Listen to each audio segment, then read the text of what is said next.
Right, so we're going to do something a little bit different like we've done before. This time we are now recording it while I'm at work, because it's the only time I will have to do over the weekend. For the Kayfabe Report, we are here today, ladies and gentlemen, to carry on the Kayfabe Report starting from now. WWE 2K25 starting Monday. No, it won't. For the week after that. A couple of weeks' time, it will be 5 days a week. Then it will be on Saturdays, it will be the general manager mode. And on Sunday, it will be your Kayfabe Report time. Next week, we will be going live for Perth in Australia. And we will be going live after the show to review the Perth PLE of Crown Jewel. But first, hit my fucking intro so we could talk about Monday Night Raw, NXT, and Friday Night SmackDown. Ooh.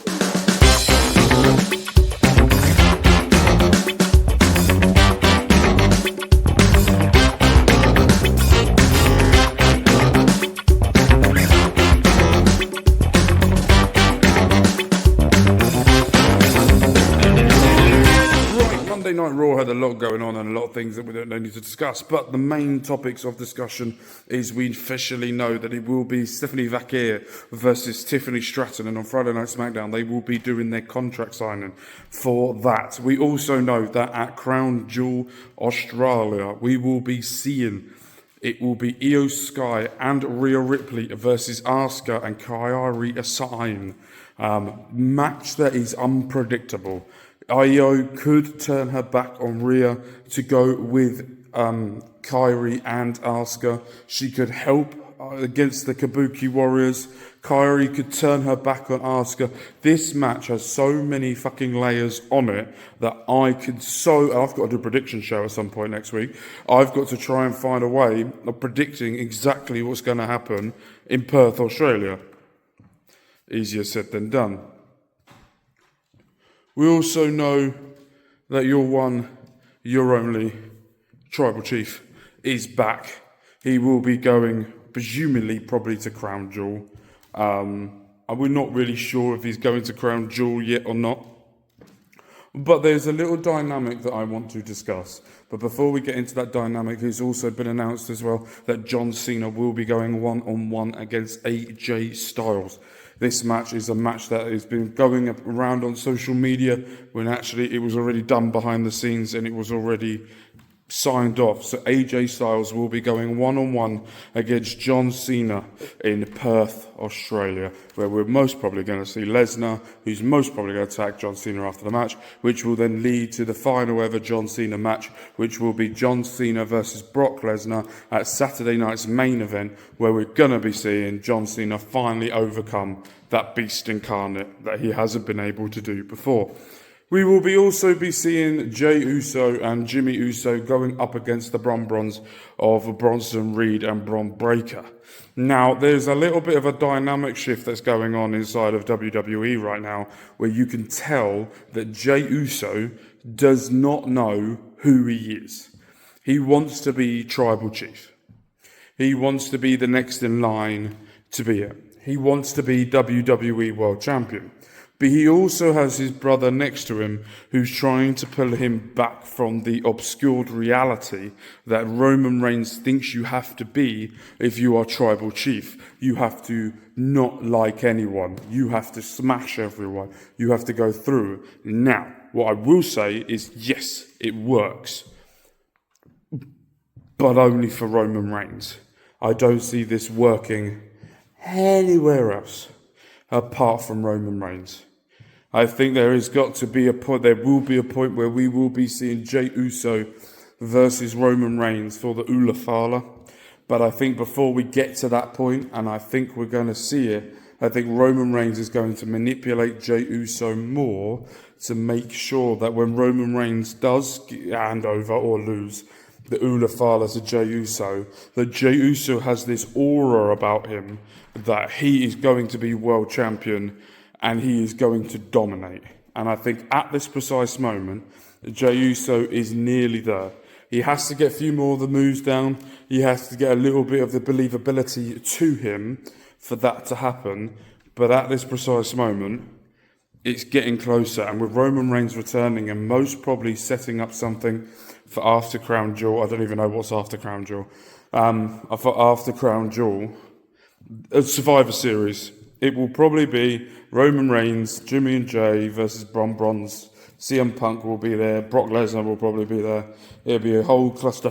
Cody Rhodes could be there. It's a whole clusterfuck of people that could be going on this, that you could potentially see Jey Uso turning his back on or doing something to someone soon to really elevate who he is as a person moving forward.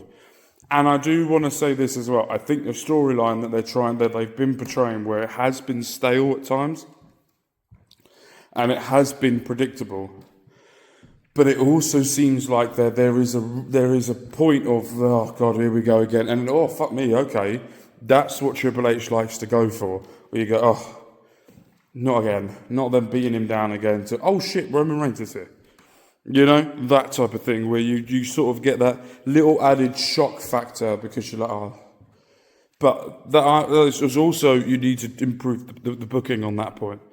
With that as well. You've got the women's as well, championship. We know that Zarya and Sol Ruka have got a number one contendership against Chelsea Green and Alba Fire. We know that they sort of come face to face with Charlotte Flair and Alexa Bliss on Monday Night Raw about having a match with them, and we will see how that goes, and that will be happening.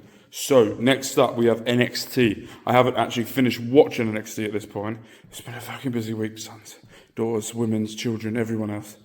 Where I have seen that we will be seeing next week the TNA versus the NXT. I will add this onto this video as well, so don't worry. That we will be seeing the Survivor Series style tag team match we will have Team NXT, which, if I remember correctly, is Ricky Starks, Trick Williams, Miles Bourne. Is that it? I can't remember. I need to go through it in a minute. And TNA, I haven't seen TNA's team yet. We're also going to be seeing as well Mustafa Ali versus Ethan Page for the WWE North American Championship, where it's been over 700 days since Mustafa Ali was meant to have had his North American Championship match until he got the Best of Your Future Endeavors by WWE. He is finally getting that match for it now. What else is going on? The Hardy Boys will be going one-on-one with the Dark State, and it will be winner takes all championships. Will the Hardy Boys be holding the WWE NXT Championship and the TNA Championship, or will Dark State be able to overcome the WWE Future Hall of Famers in Jeff and Matt Hardy? We also have as well, coming for you next week, next Friday, it will be Bound for Glory as well. I will be trying to watch some of that. And I will be giving some of my review next time on the review show that we have for the live review show that we will do for Crown Jewel. So make sure you check that out. But I'm going to go and watch the ending of NXT. I'm going to watch the ending of SmackDown. And then I'm going to come back and do my final parts for you. So I have finished NXT now, and we see that Mike Santana has picked Moose, Frankie Kazarian, and Leon Slater, who will be on the same team as Mike Santana before they go for Bound for Glory. And Mike Santana will go after the TNA World Heavyweight Championship. And Kalali Jordan, the new NXT Women's World Champion, TNA Women's World Champion, who has picked the Iconics. And she has also picked Jakara Jackson, known as whatever her name is now, inside of TNA. It's going to be an absolute clusterfuck. Massive fights at the end. NXT is on fire with this partnership with TNA. I would love to see them do this type of thing with a cross-3 branded way of doing it with TNA, AAA. That could be a lot of fun. But Dr. Wagner Jr. is watching on the sidelines, as he does want Ethan Page in the future, so he may cost Ethan Page the North American Championship. You've got loads of stipulations that could happen. Can the Hardy Boys pick up from it? Who the fuck knows? But as well as that, we know that on Friday Night SmackDown, we saw Sol Ruka absolutely put on a show for the SmackDown crowd as she teamed up with Zarya and went up against Chelsea Green and Alba Fire, where she was able to pick up the victory, Sol Ruka, to hopefully get one step closer to becoming number one contenders for the Women's Tag Team Championships. But then also as well, we saw on SmackDown that Aleister Black answered the open challenge for Sami Zayn's United States Championship, and it's the first time in Aleister Black's whole career that he's had a main championship shot, and he was able to go to the limit. But if it wasn't for Damian Priest, I think we would have had a new United States champion inside of Sami Zayn. A lot went on, a lot happened, a lot went down, and then in the main event we saw the young OG turn up on SmackDown, where he teamed up with Rey Fenix for the second time in their careers, went up against Los Garza, and they were able to pick up the win, one step closer for Javon Evans being promoted to the main event, and you can see that happening very soon. I think I saw somewhere online someone saying that Javon Evans will become someone's watching wrestling for the first time, first professional wrestler that they love, and I think that's a bang-on approach of seeing that. And the young fans, the ones that are just about watching it, will see Javon Evans and go, oh my god, this is amazing, and they will click into him. It's interesting to see what we saw in the main event as well. Bron Breakker, Bronson Reed going toe-to-toe with Randy Orton and Cody Rhodes, picking up the win, did the bronze. But in the end, Paul Heyman trying to talk down Cody Rhodes of going after, Seth Rollins going after Cody Rhodes after the stomp to Randy Orton, which led to the tsunami and the win. But Seth Rollins didn't listen. He is rent-free. Cody Rhodes is rent-free inside of the head of Seth Rollins right now, and Seth needs to find a way of getting him out to win at Clash, whatever it is coming up. Crown Jewel, that one. Fuck me, Clash in Paris was recently. Crown Jewel coming up for you as well. So a lot went on. Overall thoughts so far, I thought that this was a very good week, very refreshing. I thought that this has become a little bit predictable recently in WWE of exactly who's going to win, who's going to draw. When you look at Crown Jewel as well, the very respectful contract signing as well on SmackDown between Tiffany Stratton and Stephanie Vaquer, where Julia just come in and just obliterated and wants to have a fight. And it's good that they're promoting the US Women's Champion in a match and doing that with Kiana James, doing that. But I'm interested to see, Roman Reigns will be turning up to Monday Night Raw recently. What is the future of this? Where does Roman Reigns lie? What happens to Jey Uso?